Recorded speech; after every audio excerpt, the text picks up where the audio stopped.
Good morning students. Business studies का आज हम लोग अपना 6th चैप्टर स्टाफिंग लेकर फिर तैयार हैं। देखिए स्टाफिंग, सबसे पहले हम लोग ये देखेंगे कि मीनिंग ऑफ स्टाफिंग है क्या, स्टाफिंग होता क्या है। हमने 2 स्टेप्स किए थे। फर्स्ट स्टेप हमने किया था प्लानिंग एंड सेकंड स्टेप हमने किया था ऑर्गेनाइजिंग। और हमारा थर्ड और मोस्ट इम्पॉर्टेंट टॉपिक होता है और मोस्ट इम्पॉर्टेंट नेक्स्ट स्टेप क्या होता है हमारा स्टाफिंग। स्टाफिंग फंक्शन हमारा नेक्स्ट स्टेप है, थर्ड स्टेप है।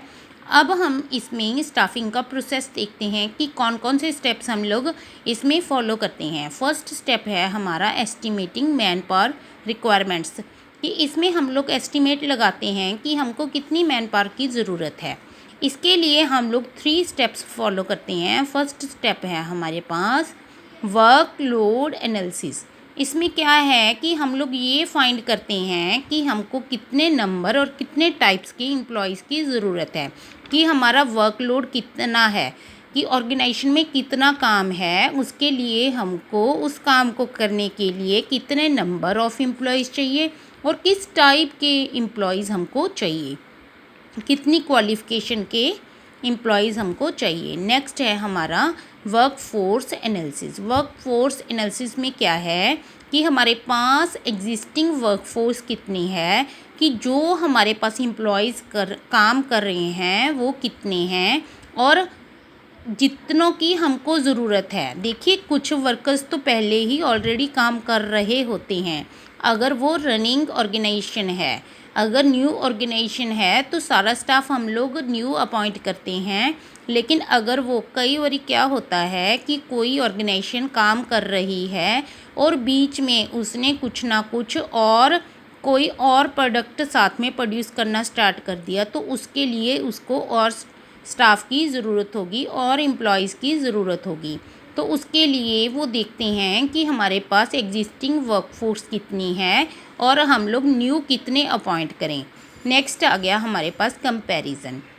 हमने बच्चों किस चीज़ में कंपैरिजन करना होता है, कंपेयर हमने क्या करना होता है कि जो हमारे पास स्टाफ एग्जिस्ट कर रहा है क्या वो ज़्यादा है या फिर कम है, या फिर हमको जितने स्टाफ की ज़रूरत थी उतना ही है, कि अंडर स्टाफिंग तो नहीं है, कहीं ओवरफोर्स स्टाफिंग तो नहीं है। अंडर स्टाफिंग मीन्स कि जितने देखिए जैसे हमारे को 20% की ज़रूरत थी, हमको कितने परसेंट्स की ज़रूरत थी बच्चों, 20% की ज़रूरत थी। लेकिन हमारे पास कितने एम्प्लॉयज़ काम कर रहे हैं, 15। इट मीन्स ये क्या है, अंडर स्टाफिंग। अगर हमको 20% की ज़रूरत थी और हमारे पास 25% अपॉइंट हो गई तो इट मीन्स वो क्या है हमारे पास, ओवर फोर्स स्टाफिंग।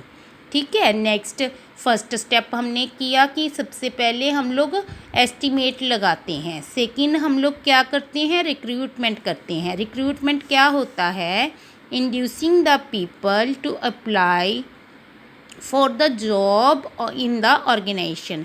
देखिए हम लोगों को जितने स्टाफ की ज़रूरत होती है, जितने एम्प्लॉयज़ की ज़रूरत होती है, उसके लिए हम लोग क्या करते हैं, एडवर्टाइजमेंट करते हैं कि हमको इतने इस टाइप के या इस क्वालिफ़िकेशन के पर्सन्स की ज़रूरत है।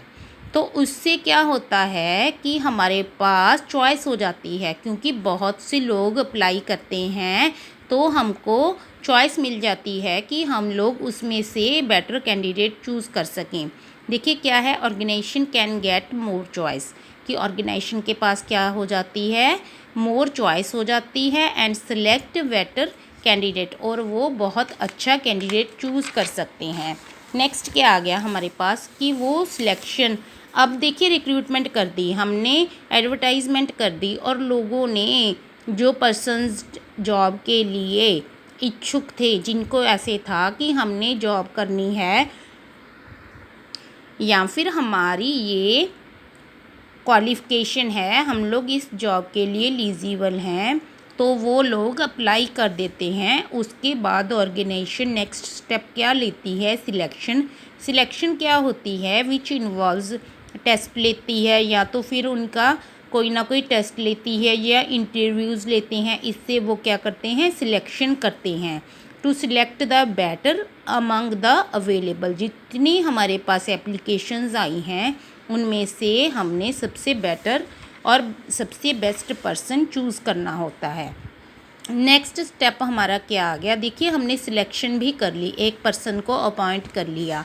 उसके बाद क्या होता है, placement and orientation. Placement and orientation क्या होता है, placement refers to occupy of post by the candidate for which he is selected. क्या होता है कि प्लेसमेंट मीन्स कि कौन सा पर्सन हमने किस जॉब के लिए अपॉइंट किया है, तो उस पर्सन को हम लोग उसके लिए अपॉइंटमेंट लेटर दे देते हैं कि हमने आपको इस जॉब पोजीशन के लिए अपॉइंट किया है।